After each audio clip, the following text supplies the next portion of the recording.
Hello, everybody. Something amazing happened yesterday. I think it would be yesterday for you by the time this video comes out anyway. Minecraft 1.19.80. That came out. And it has been awesome. My wife and I, we had just finished playing about 3 hours worth of it. And in order to do it, you upgrade to the latest file of Minecraft, so that's easy. Then you turn on your experimental features for the next major update. Sniffer 1.5 sneaking block, and there was so much into it. I'm so excited to tell you about it. I mean, it's crazy. So let me go ahead and switch on here, and we'll tell you the game plan for the episode while I tell you some exciting stuff for sure. So in this episode, what we're going to do is we're going to actually talk about 1.19.80, which is pretty much, 1.20 Trails and Tales update. I believe it is. Is that called Trails and Tales? Tales and Trails? Trails and Tales update, I believe it is. So it's pretty much pre-stuff. Most of the things are working and excellent. And that's what it was for us. I mean, one of the many big things, if you haven't been keeping up with the change logs, there we go, is archaeology. So archaeology has been something that quite a few people have wanted in Minecraft for a while. And, it's finally coming about for 1.20 upgrade and update. And let me tell you about it. I love it. I absolutely love it because it is so awesome to be able to just dig. And the way you do it is you make a copper brush, and I think they just call it a regular brush in the game, but let me find out here. Is it in here? Okay, yeah, so it's just a brush, and all you need is a feather, copper ingot, and a stick. And it goes a long way. So what had happened was I had decided that I would play with that on my wife's world and such. We enabled it and got to explore. And right away, we decided to go through and find cherry groves because she really likes the cherry blossom trees.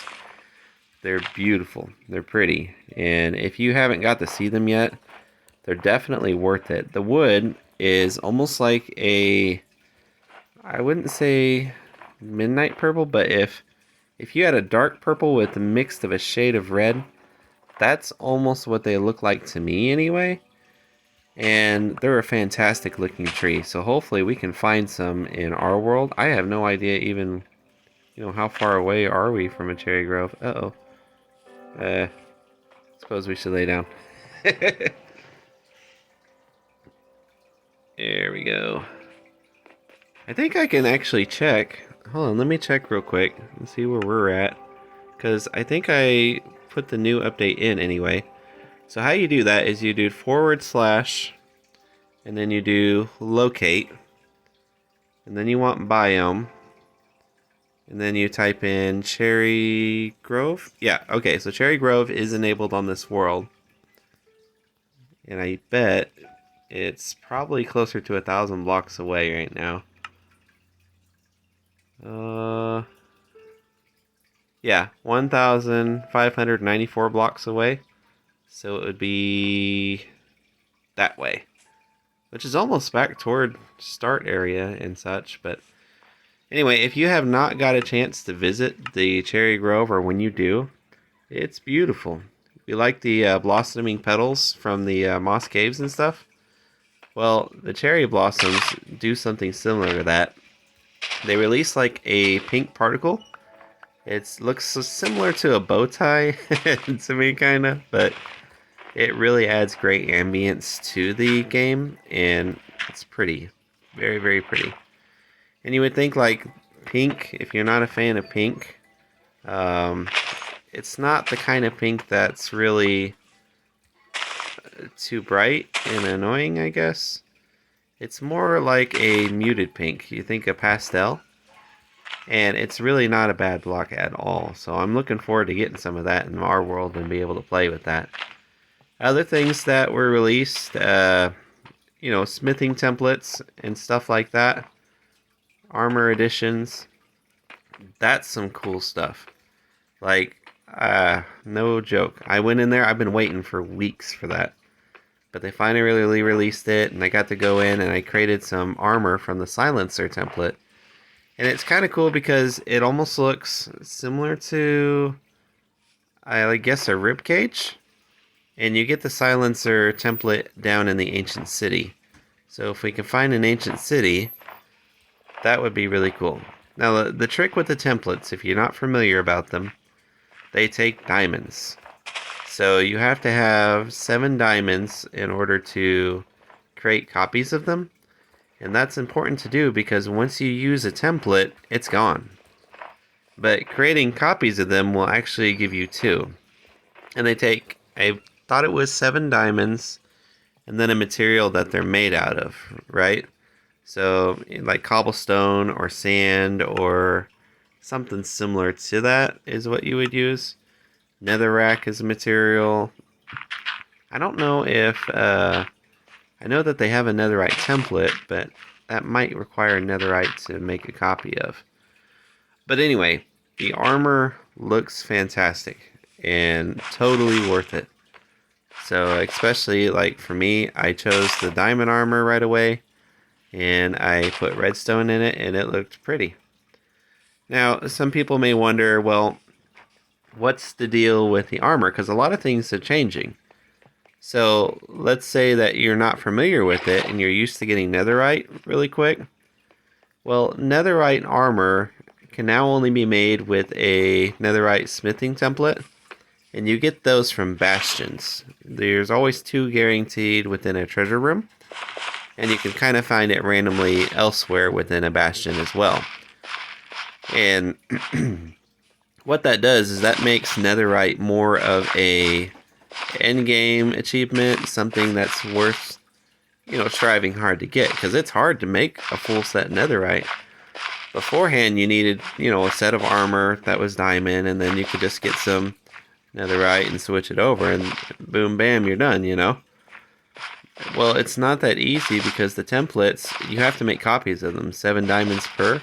And if you have, a helmet, chest plate, armor, and feet, that's going to be 28 diamonds just to make a whole copy if you want to make copies of them. And then, armor could break, you can lose it, and it's a little bit tricky. But I think it was a fantastic idea. A lot of people kind of get stuck using the same stuff all the time, and what I think it does, it enables you to actually get out in the world and explore. Exploration is all part of Minecraft because you can find so much. What is going on? Why is he attacking the fox? Oh, you hurt the fox, you. Shame on you. Uh-oh. I forgot he gets mad at me. We're not going to talk about that. I forgot that he got mad at me. Poor wolf. But he hurt the fox. I like foxes. Foxes are one of my favorite animals, In particular, the Arctic fox.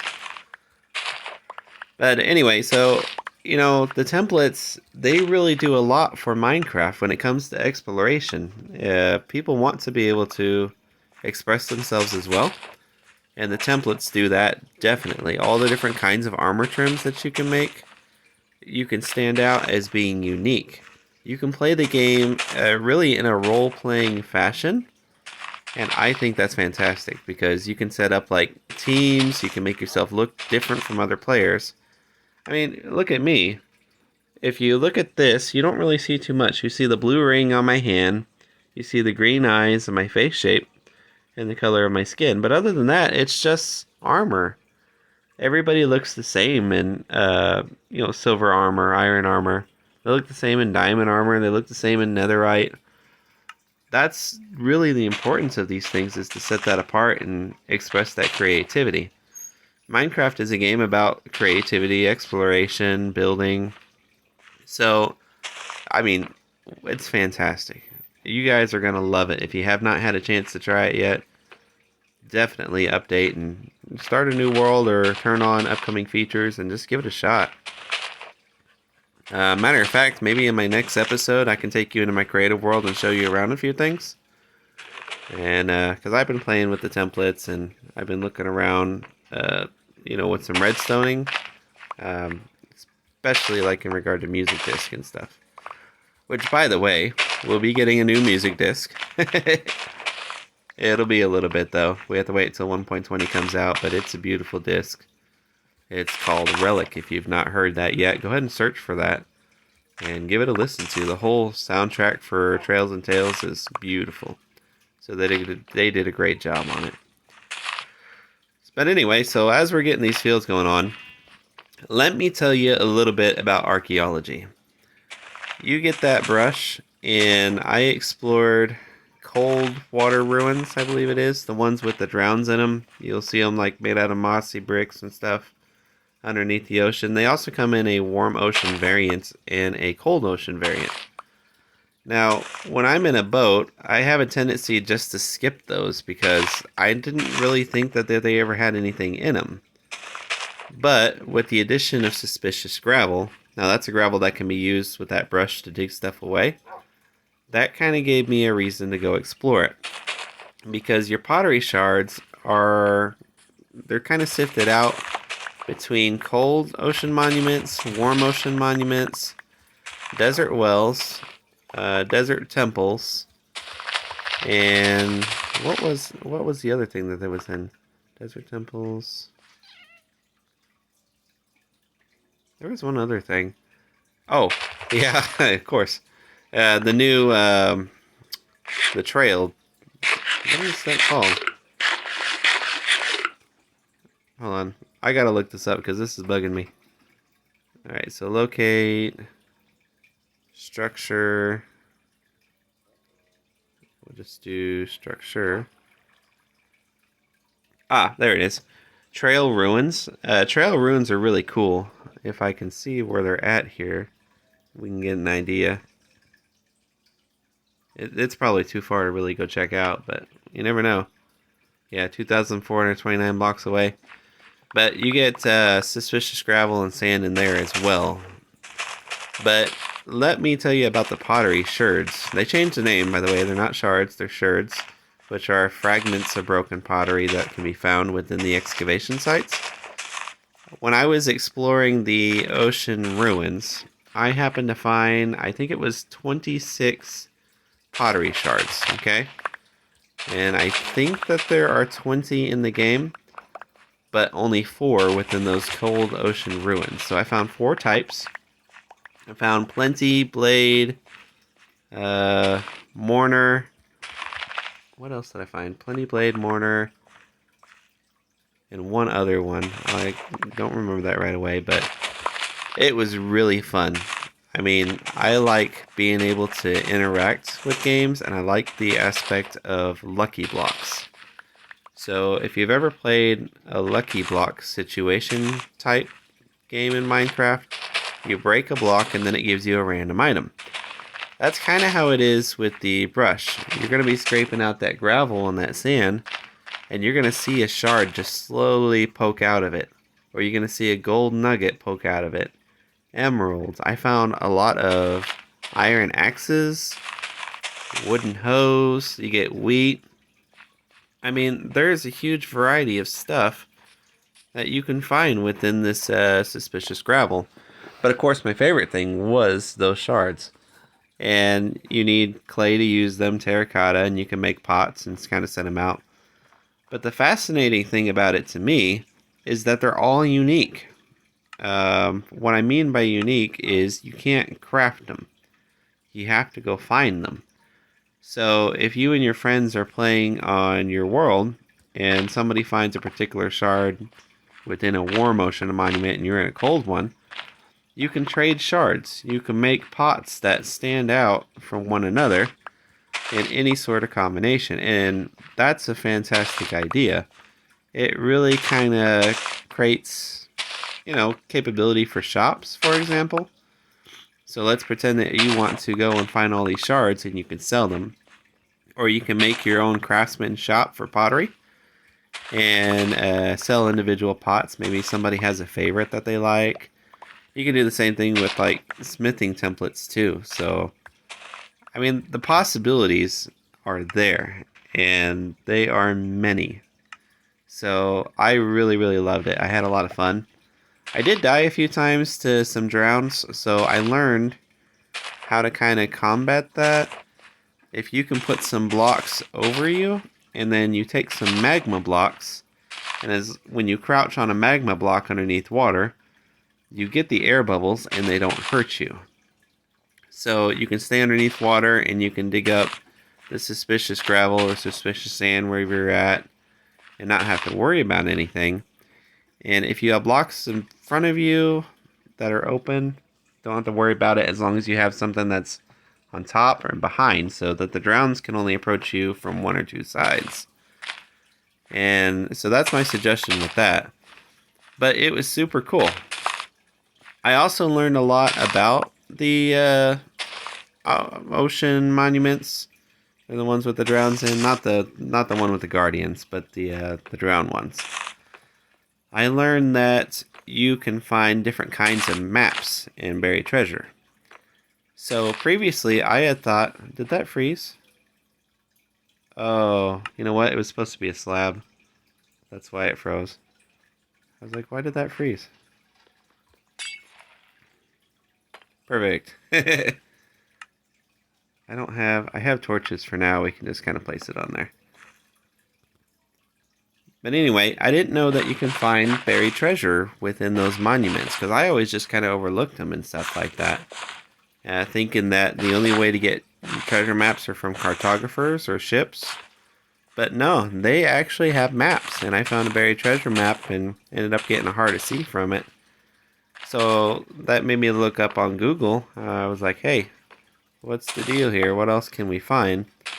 Turns out you can actually get woodland mansion maps from them. And you can get normal buried treasure maps. Woodland mansions that... You could also find ocean monument maps in there. And I didn't realize that, because I thought those things only came from cartographers. So, the point that I'm trying to make is that the Trails and Tales update with that exploration, I would have never learned about those things, and I would have never found out about them had I not actually gone out to try to explore. So, I doubt, Mojang is listening to my video right now by any means, but if they are, you guys did a fantastic job, and I think for sure that you set out to accomplish your goal, build, create, explore. That's what this update's all about, and I love it personally. I think it's fantastic. So hopefully, you guys enjoy it too and be able to have some fun with it, because it is worth it. Definitely. And it helps, if you have somebody that's excited about it, being able to talk to you about it. I mean, that's pretty cool. By the way, in the Nether, we have a bastion. I think when we go through the portal, it's that direction, about 400 blocks. We can probably head there and get some that netherite template. Now, I don't know what's in there. And in my other creative world, when I looked into it, I thought there was a treasure room. So, that might be pretty good for us. We will see. We'll find out. But all in due time. But this episode is mainly just kind of like a let's chill, build a little bit more of our fields, get some bread going on if we can, and to share the update with you guys. I'm excited about it, so I hope that you guys take the time to enjoy that too. And if there's something that you like about Trails and Tales with the new update, I want to know. Like, what is it that really... How do I put this? What are you just looking forward to doing? What do you like about it? What have you heard about it? Because if you're excited about it and you share it with other people, they'll reciprocate that, and then it's just awesome. Me and my friends, we're gonna go ahead and start a new realm once it updates and leaves out. Now, I don't know this for sure, but I read that major themed updates like 1.20, 19, 18, 17, they have a tendency to be released in June. And the way that the logs are going right now, being 1.19.8, I would almost bet that we're probably going to see 1.20 sooner than later. So my hope is that it's coming up here pretty quick, at the end of May and June, and we can get that started. But I don't know. There's a lot of stuff that can be added. There's a lot of stuff that can be changed, so we got to look forward to it and wait for it. And I think we got a lot of surprises in store. That's for sure.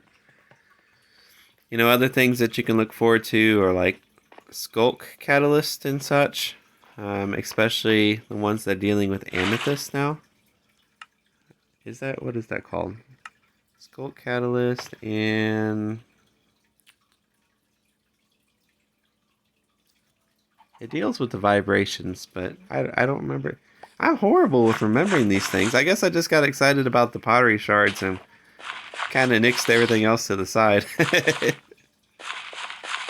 But it is really nice. It's cool. So what we're gonna do here, check on our wheat. Let's see if we can finish up another field here, and then I think we'll call our episode as being pretty much done. Let me talk to you about the next episode, okay? So in the next episode that I'm going to record, I'm going to actually show you a little bit of, a redstone machine that I've been working on for music. I've always wanted to be able to make a library of music tracks inside Minecraft. And you can collect discs using creepers, and you can go and explore and find them and get them that way. Especially the special ones like Lena Rain and Pig Step and such. So I was trying to figure out, how do you make a redstone machine that will allow you to be able to play multiple discs, but at the same time be able to return it. So if you've listened to a CD before, which hopefully you have, a lot of people are on Spotify and other stuff, but back when I was a kid, you can go and you can get, CDs and such, or even before me, you can get like cassettes and stuff like that. But CD players were something that was popular when I was a kid. And the idea with the CD is that you can skip to different tracks and you can fast forward it and you go backward, create loops, and all sorts of cool stuff. So that's what I wanted to accomplish with this redstone machine. And I have it to where you can press a play button, select one CD that you want to play, and once you select that, no other CDs can be played as long as that track is on. It'll cycle through the machine. You can choose to put loop or whatever. It'll play, and then once it's finished, it'll inject it back into its main spot.